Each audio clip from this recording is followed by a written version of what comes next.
আসসালামু আলাইকুম রহমতুল্লাহি ওয়া বারাকাতুহু। আমি ডাক্তার মোহাম্মদ আলিউর রহমান, মা হোমিও হল থেকে বলছিলাম। আমার এক পেশেন্ট গত 1 মাস আগে আসছিল।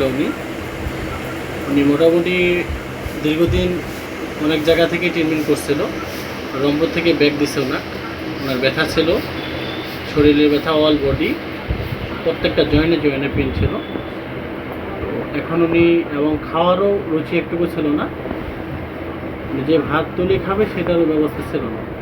আল্লাহর রহমতে এখন পরিপূর্ণ সুস্থতা লাভ করছে। এখন আল্লাহ মাফ করছে, এটাই হলো কথা। আমি ওনার কাছে একটু কথা শুনবো। ওনার বাসা হলো ময়দানডেকে থেকে আসে উনি। কেমন আছেন বলেন তো আপনি? এখন আগে ভালো আছি, এখন খুব সুস্থ আছি। আগে কেমন ছিল? আগে খুব দুর্বল ছিলাম, খাইতে নিয়ে কোনো পানি কেন খাইনি, এখন গন্ধ লাগছে এবং শরীরও এখন ফুলা সব ছিল? খাচ্ছি, এখন সব ঠিক আছে। একটু খালি দুর্বল আছে, তাই আজকে অনুষ্ঠান করে গেলে সব আছে। আচ্ছা, শরীর দুর্বল ছিল আপনার এবং পা ফোলা ছিল না? এখন ফোলা কি আছে? কিছু নেই। আচ্ছা, আলহামদুলিল্লাহ। আপনি তাহলে এখন আল্লাহর রহমতে আল্লাহ মাফ করছে আপনাকে, আল্লাহ মাফ করছে, খুব সুস্থ। আমার ওসিলায়।